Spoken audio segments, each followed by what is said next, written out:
Mapagpalang araw, kaibigan. Ito pong inyong kaibigan kay Jesus, Brother Manny Bautista. Siya naman po si Ginang Ason Bautista. Isa siyang byuda ni Kuya Totoy. Ngayon po ay tayo mag-aaral ng salita ng Diyos.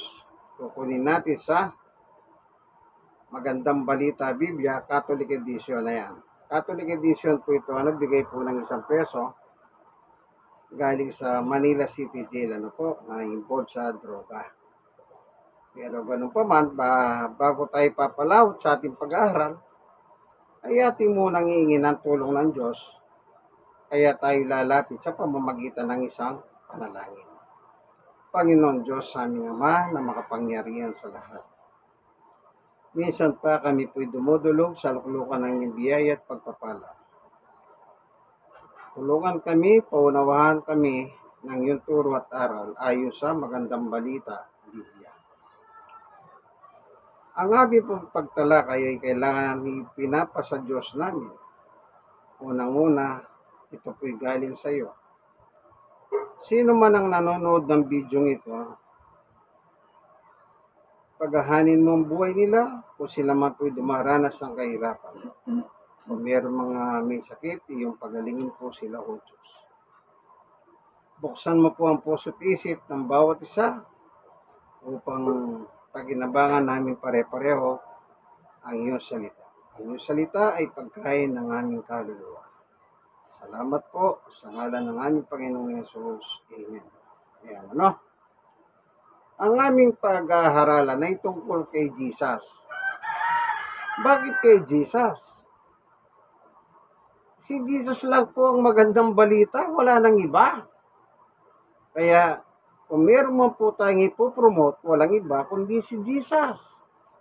Pag nag-promote ka ng iba, yun ay antichrist kung tawagin.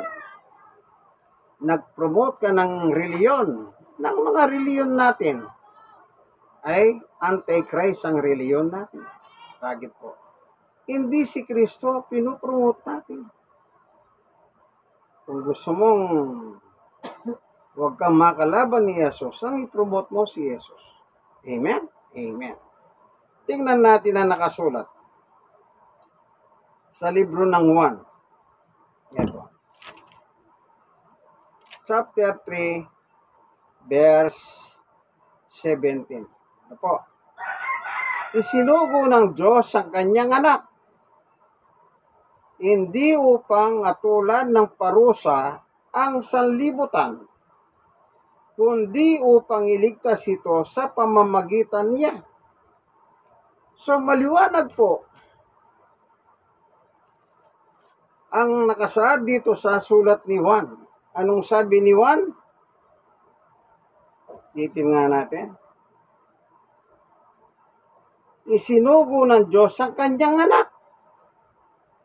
Sino po yung anak ng Diyos sa Biblia? Wala pong iba kundi si Jesus. Si Jesus po ang anak ng Diyos na nakasulat sa Biblia. Totoo nga bang si Jesus ang anak ng Diyos? Tingnan natin nang si Jesus at si San Pedro nag-usap. Anong sagot ni San Pedro? O Apostol Pedro? Ito, titignan natin sa Biblia pa rin. Meron po kasing tagpo dito sa panahon niya ni Pedro at si Jesus nag-uusap. Ito. Doon po sa libro ng Mateo 16:13. Nang dumating si Jesus sa bayan ng Cesarea ng Pilipos, tinanong niya ang kanyang mga halagad. Ang mga halagad dito po, yung mga apostol, yung grupo ni Pedro. Sino raw ang anak ng tao ayon sa mga tao? 14. Sumagot sila. Ang sabi po ng ilan, ayo si Juan Bautista o taga-bautismo. Sabi naman ng iba, ayo si Elias. At may nagsasabi pong tayo si Jeremias o isa sa mga propeta. 15. Tinanong uli sa ni Jesus, ngunit para sa inyo, sino ako? 16. Sumagot si Simon Pedro, kayo po ang Kristo, ang anak ng Diyos na buhay. Nang magtanong si Jesus sa mga alagad, sino naman ako para sa inyo? Maliwanag ang sagot ni Pedro, ikaw po ang Kristo, ang anak ng Diyos na buhay. So maliwanag po ang kausap ni Pedro dito, si Jesus, ng harapan, face to face, sa Cesarea. Yun ang sinasabi ni Juan. Balikan natin si Juan. Isinugo ng Diyos ang kanyang anak. Maliwanag na po ha. Hindi kailangan po kukunin natin ang sagot sa Biblia pa rin. So nasagot na. Sino yung anak ng Diyos? Nasagot na po yung enkwentro o yung pag-uusap sa Cesarea ni Apostol Pedro at ni Jesus. Si Jesus po pala tinutukoy. Ang anak ng Diyos na buhay. Okay, sunod. Isinugo ng Diyos ang kanyang anak, hindi upang atulan ng parusa ang sanlibutan. Ngayon, may sanlibutan sinabi.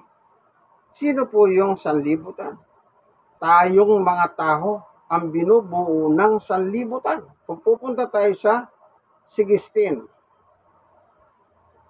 Ito naman, sapagkat gayon na lamang ang pag-ibig ng Diyos sa sangkatauhan. Pag sinabi sangkatauhan, mga tao. Kung pupunta tayo sa 17, ginamit yung salitang sanlibutan. Kasi po ang mga tao, makasanlibutan po sila. Kaya po, tinawag silang sanlibutan. Kasi nabubuhay tayo na makamundo o makasanlibutan. Anong sabi niya? Hindi sinugo si Jesus dito sa mundo natin upang atulan ng parusa ang tao. Hindi po. Kaya pala pinadala ng Diyos si Jesus sa mundo natin upang iligtas tayo. Basahin natin muli ha. Isinugo ng Diyos ang kanyang anak, hindi upang atulan ng parusa ang sanlibutan, kundi upang iligtas ito sa pamamagitan niya. Ang purpose po pala, iligtas tayo ng Panginoong Yesus.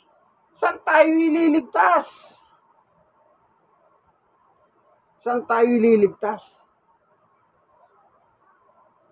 Sa kamatayan. Basahin natin ang sinulat ni Pablo. Anong sabi ni Pablo? Roma 6:23.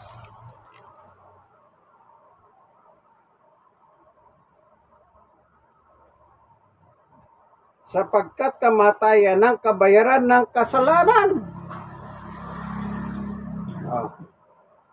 Saan tayo liligtas? Sa kasalanan. Kasi po, taga-sanlibutan tayo o ibig sabihin, makamundo tayo. Kaya po tayo ililigtas ni Jesus. Tignan pa natin ang isang talata rito. Unang 1. Chapter 3. Meron po pong binabanggit dito napakaganda. Chapter 3. Verse 8. Anong sabi naman dito? Ang nagpapatuloy sa pagkakasala, kampon ng dyablo. Tayo po yung nagpapatuloy sa kasalanan. Kampon tayo ng dyablo. Kaya po tayo ililigtas ni Jesus. Kampon tayo ng dyablo. Ngayon, kung sasabihin nyo, hindi kayo kampon, di bahala kayo. Ibig sabihin, hindi nyo ina-accept ang inyong kasalanan. Lahat tayo. Sabi nga ni Jesus mga hanak kayo ni Satanas. Yan po ang ating sitwasyon, kalagayan. sa ibabaw ng mundo. Wala naman po pinanganak na tao dito na godly kaagad. O hindi po ba, bibigyan ko yung halimbawa. Nung kayo po ay naging bata, tayo naging bata, ipinanganak ng ating mga magulang, ng ating mga nanay. Hindi ba habang lumalaki tayo? Anong sabi ng magulang? Anak, huwag mong gagawin yan. Masama yan. Sinabi na nga ng magulang mo, masama yan, huwag mong gagawin. Kung alin pa yung sinasabing masama ng magulang mo, yun pang ginagawa mo. Halimbawa, sabi ng magulang mo, anak, huwag kang magmura sa iyong kapwa. Nakakita po ako ng tao. Aba, lumalaki yung bata, tinuturuan ng masama. Anong sabi? Nang dumating yung ninong niya, murahin mo nga ninong mo. Tinuturuan paano magmura sa ninong. Doon sa amin, sabi ng mga tao doon sa bata, pag-awa ka ng lolo mo, sabihin mo, adik, adik, adik. Narinig ng lolo niyo sa kanyang apo, tinawag siya ng adik, nagalit yung lolo. Putang ina mong bata ka, kanino mo natutunan yan? O kita nyo po? Kasi nga po, yun ang tinuturo ng tao. Kaya gusto po ng Diyos, iligtas tayo kasi nga makasalanan tayo. Eh kung paparusahan lang po tayo, di wala na sana yung mundong ito. Isang kumpas lang ng Diyos, patay tayo. Wala tayong magagawa. O naalala niyo yung panahon ni Noe? Sa galit ng Diyos sa tao, puro masama na lang. Di ba pinalubog ang mundo? Buti na lang, may niligtas siya. O, sino nagligtas? Kay Noe at saka yung pamilya niya. Di yan Diyos. Kaya nasa Diyos po ang pagpapasya. E ang pasya ng Diyos sa ating panahon, hindi tayo atulan, kundi tayo iligtas. Marami kasing tao nagkakamali ang kanilang iniisip. Lalo na kapag sila ay may problema. Yung mabigat na problema ba? Anong sinasabi nila? Pinaparusahan na yata tayo ng Diyos. Pati Diyos dinamay. Meron pa akong narinig nabasa sa social media. 3 taon na ako na-stroke. Hanggang ngayon, hindi pa ako nakaka-recover. Kasalanan ba ng Diyos yun? Tapos sasabihin, nananalangin naman daw sila sa Diyos. Ibig sabihin ba? Tingnan nyo po yung kakitiran ng utak ng tao. Pati Diyos dinadamay nila. Ganyan po ang tao. Kaya sabi ni Jesus, basahin natin yung sa 8. Ang naturalesa po na talaga natin. Mga sa demonyo tayo. Ito, sabi ni Jesus, sa 1:8:40. Sabi ni Jesus,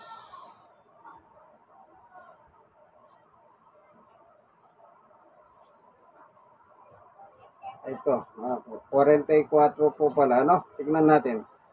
Inahanap lang po natin, Ito, 1:8:44. Ang diablo, ang inyong ama. Tayong mga tao yan. Magbuhat sa simula. Demonyo talaga tayo. Ang demonyo po, yung anak ng diablo.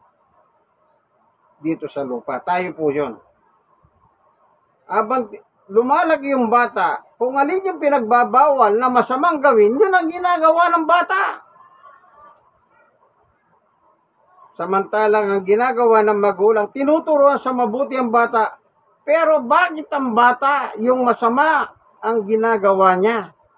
Diyan po kasi nag-e-exist yung kasalanan na sa kanya.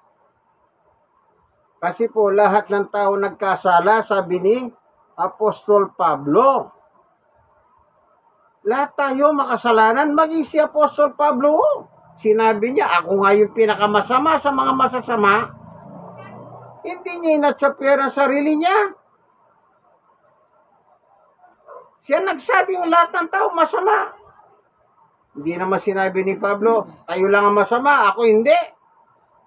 Kundi ang sabi ni Pablo, tingnan natin yung acceptance ni Pablo. Siya ba yung pinakamasama? Oh. Dito po sa kanya sulat, babasahin lang natin. Ayun, huwag naman kayong magagalit. Kung kayo yung mga deboto ni Pablo. Nung araw po, nangangaral ako sa palengke. Sinabi ko si Pablo, masamang tao, pumapatay ng tao. Nagalit sila sa akin. Kasi po, parokya ni Pablo. Sabi ko, huwag kang magalit, nagbabasa lang ako. Nagalit sila. Sipin niyo po yun, sinabi ko si Pablo, walang ya, mamamatay tao. Sa Biblia po, tingnan niyo po, sabi ni Pablo, dito sa sulat niya. Ito. Sa 1 Timoteo 1:15, ito ang pahayag, totoo ang pahayag na ito at dapat paniwalaan ng lahat. Paniwalaan ng lahat. Si Kristo Jesus ay dumating sa sanlibutan upang iligtas ang mga makasalanan. Tayo po yung makasalanan. At ako ang pinakamasama sa kanila. Oh, ano sabi ni Pablo? Ako yung pinakamasama sa kanila. Kumbaga sa buong sanlibutan, masama ang tao. Pero sabi ni Pablo, ako yung number 1 na pinakamasama. Oh, nagbabasa lang ako ng Biblia, pagagalitan ako.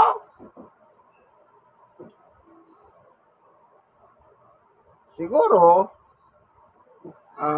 deboto ni Pablo ang mga yon. Kasi nandun po ako sa malapit sa parokya ni Pablo. Pero sa Biblia, si Pablo nagsabi, lahat tayo masama. Ako yung pinaka number 1. Pinaka masama.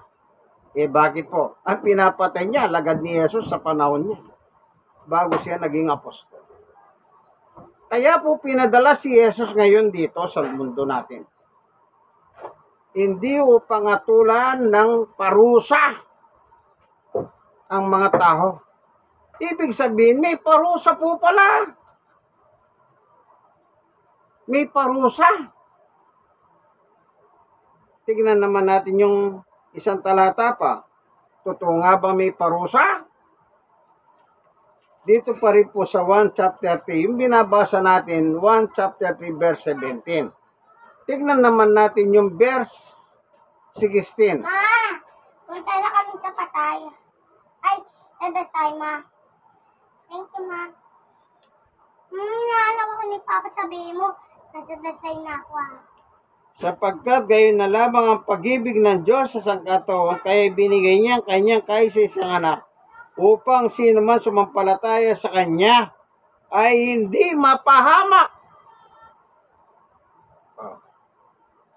May kapahamakan ng tao.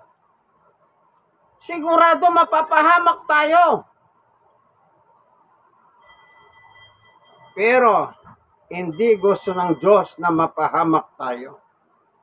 Kaya pinadala si Jesus dito sa mundong ito upang yung kapahamakan na yon, huwag tayong mapunta doon. Ano ba yung kapahamakan na yon? Tingnan natin ang sinabi ni Jesus at saka ni Juan. Una natin munang basahin yung sulat ni Juan. Tapos susunod natin yung sinabi naman ni Jesus.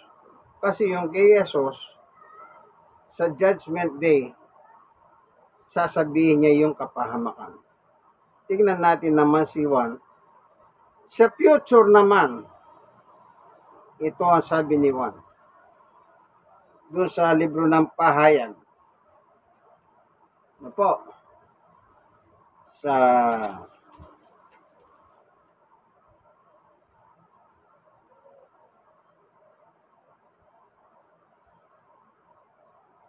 Pahayag.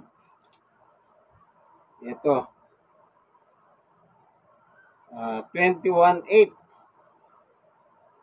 Subalit para naman sa mga duwag, mga taksil, mga gumagawa ng kasuklam-suklam na bagay, mga mamamatay tao, mga nakikiyapid, mga mangkukulam, mga sumasamba sa Diyos at sa lahat ng sinungaling, ang magiging bahagi nila sa lawa ng nagliliyab na hapoy at asupre, ito ang pangalawang kamatayan. Ito po yung kapahamakan. Ano po yung kapahamakan? Ang sabi niya, magiging bahagi nila ay sa lawa ng nagliliyab na apoy at asupre. Ikalawang kamatayan.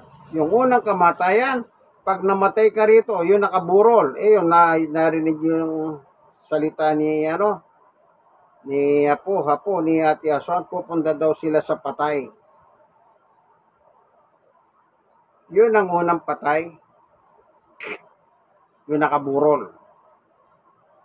Then, ikalawang kamatayan, yun nagliliyab na apoy at asupre.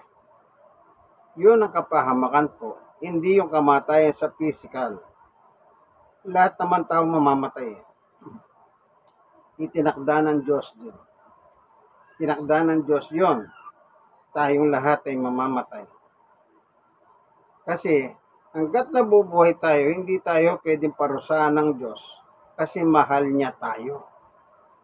Kahit gaano ka kasama, mahal ka ng Diyos. Si Pablo, pinakamasama, sabi niya, pero nakalasap ng pagmamahal ng Diyos si Pablo. Nakasumpong siya ng biyaya, hawa, abag ng Diyos. Tayo pa kaya ang hindi makakasumpong ng hawat biyaya ng Diyos?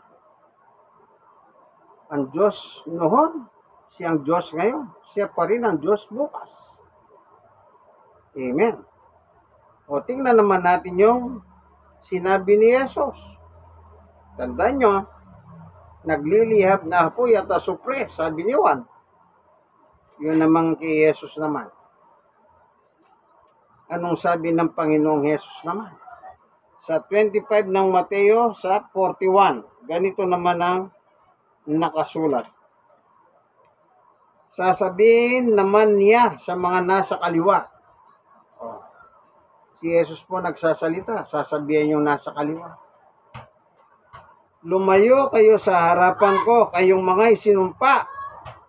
Doon kayo sa apoy na di namamatay na inianda para sa dyablo at sa kanyang mga kampon. Pareho po ang sulat ni Jesus at sulat ni Juan. Apoy na di namamatay. Yun po yung kapahamakan. Yun ang parusa ng Diyos sa tao.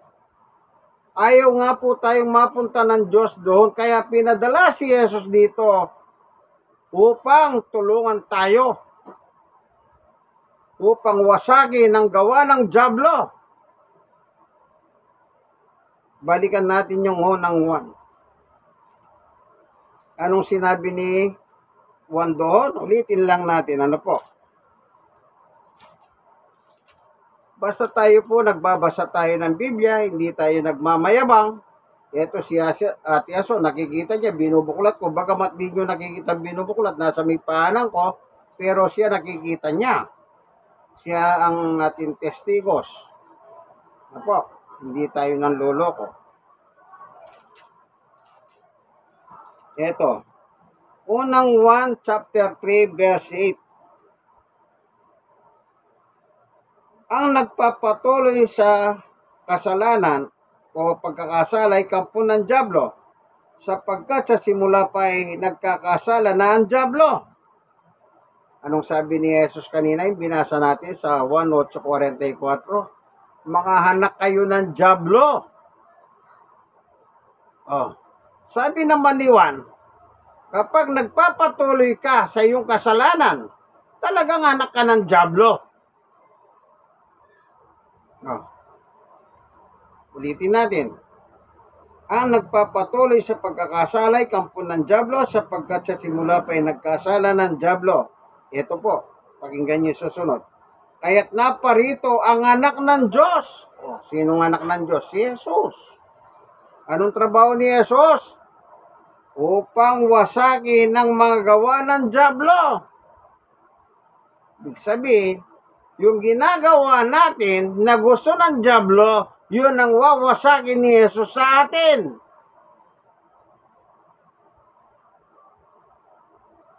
Oh. Kung ikaw ay, halimbawa na lang po wala kang ginawa kundi magmura ng magmura sa iyong kapwa-tao. Nagsalita siya ng mabuti, nagsalita siya ng masama. Anong sinasabi ng tao? Putang ina mo pare, ang galing mo. Pinuri mo siya, minura mo pa siya. Yun ang wawasakin ni Jesus, yung gawa ng dyablo na nasa atin.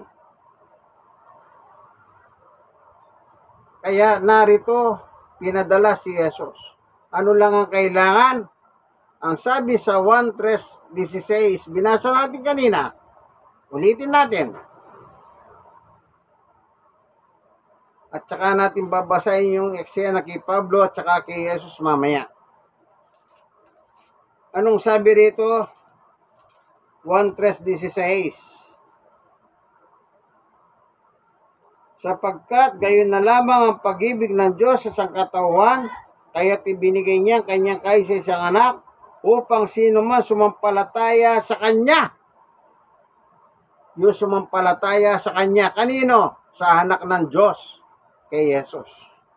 Ay hindi mapapahamak. Ano yung kapahamakan? Impyerno. Apoy na hindi namamatay. Second death. Kundi magkaroon ng buhay na walang hanggan. Amen. Yun ang masarap. Buhay na walang hanggan sa piling ng Diyos sa langit yun. Tingnan naman natin yung enkwentro ni Jesus at saka ni Pablo. Nang si Jesus po ay nasa langit na, umakyat na sa langit. Ano po? History, nangaral, inatulan ng kamatayan, 3 araw, at muli siyang bumangon. After 40 days, siya umakyat na sa langit. Ngayon, nasa langit na siya, ang babasahin natin, yung tagpo ni Pablo. Nung si Pablo ay hindi pa apostol, siya pa ay isang taong makasalanan. Kaya sabi ni Pablo, ako yung pinakamasama sa lahat ng makasalanan.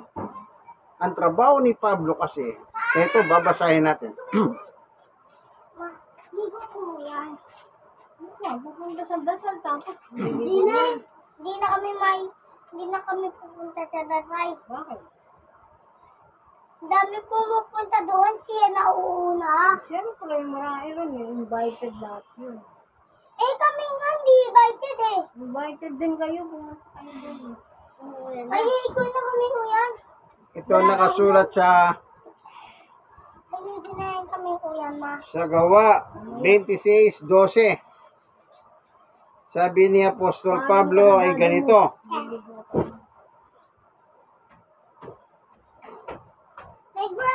Ito po ano. Iyan ang layunin ng pagpunta ko sa Damasco. Taglay ang kapangyarihan at paintulot ng mga punong pare.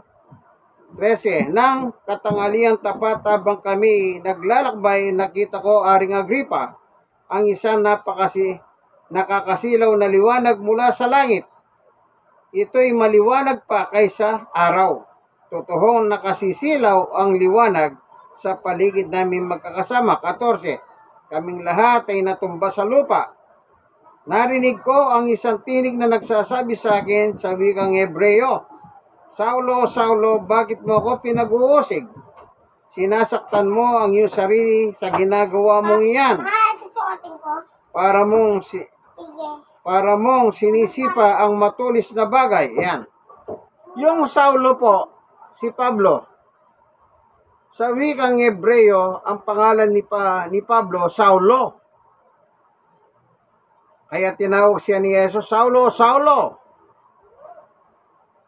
Verse 15. At tinanong ko, sino po kayo, Panginoon? At kanyang sinabi, ako si Jesus, na yung inuusig. Ang totoo no, nang inuusig ni Pablo o ni Saulo ay ang mga alagad ni Jesus. Kaya nag-react si Jesus. Hindi na po makakapag-react yung mga halagad kasi pinapapatay ni Pablo. Ang mga makita niya na naglilingkod kay Jesus.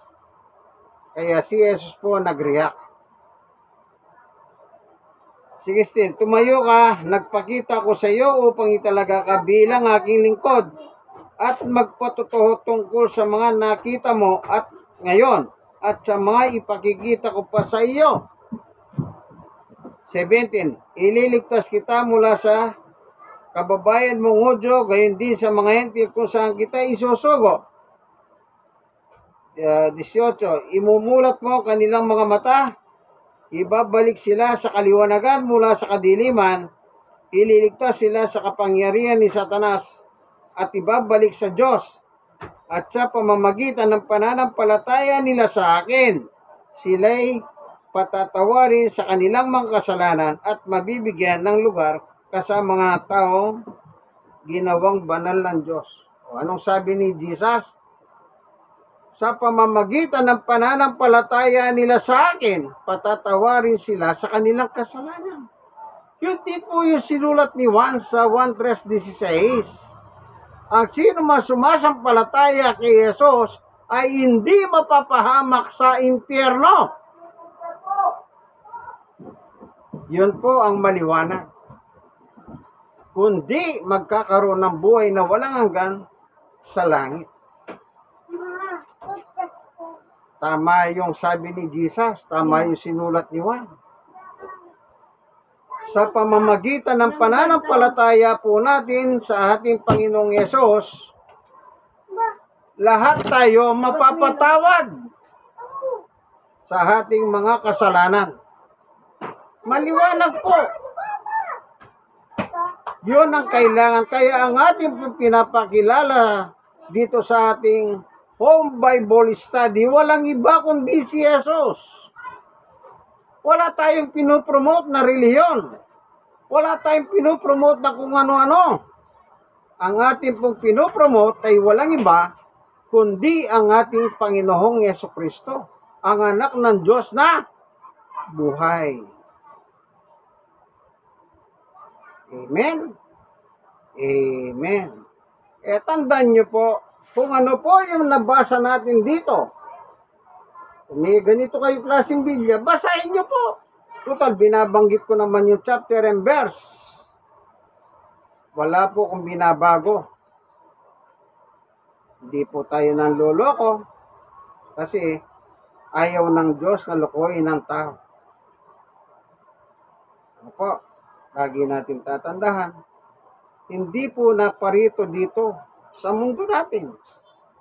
Hindi pinadala ng Diyos si Jesus dito para atulan po ng parusa ang tao. Kundi ang tao po ay iligtas sa kasalanan. Yun po ang layunin ng home Bible study. Di patutuho ang tagapagligtas. Sino ang tagapagligtas ng Biblia? Walang iba kundi si Jesus, ang anak ng Diyos na buhay. Tayo po ngayon ay manalangin. Salamat sa iyo, Panginoon Diyos, sa patutuho sa amin at sa mga nanonood ng video ito. Ang Panginoong Yesus lamang po ang dapat naming ipagmalaki, ang ipagyabang, ang aming imarites. Sapagkat ang tao po, pag hindi niya narinig si Jesus, Roma 10:17, hindi po siya makakamit ng buhay na walang hanggan. Kailangan po makarinig siya at siya'y matutong manampalataya sa Kanya.